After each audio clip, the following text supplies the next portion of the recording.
أعوذ بالله من الشيطان الرجيم.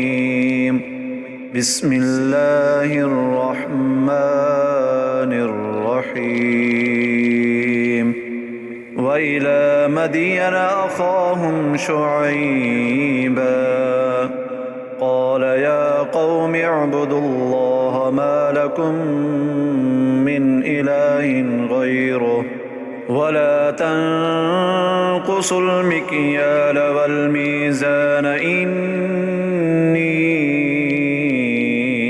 أراكم بخير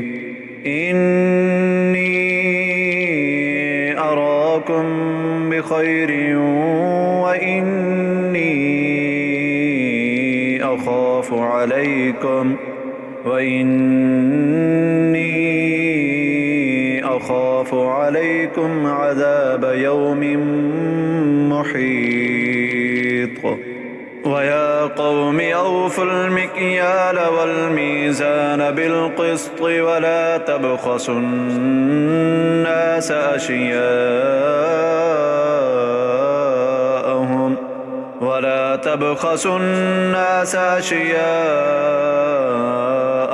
ولا تعثوا في الأرض مفسدين. بقية الله خير لكم إن كنتم مؤمنين وما أنا عليكم بحفيظ. قالوا يا شعيب أصلاتك تأمرك أن نترك ما يعبد آباؤنا أو أن نفعل في أموالنا ما نشاء إنك لأنت الحليم الرشيد. قال يا قوم أرأيتم إن كنت على بينة من ربي ورزقني منه رزقا حسنا وما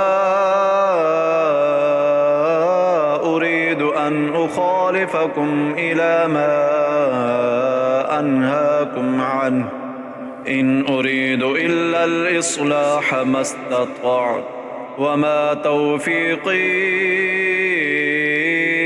إلا بالله عليه توكلت وإليه أنيب. ويا قوم لا يجرمنكم شقاقي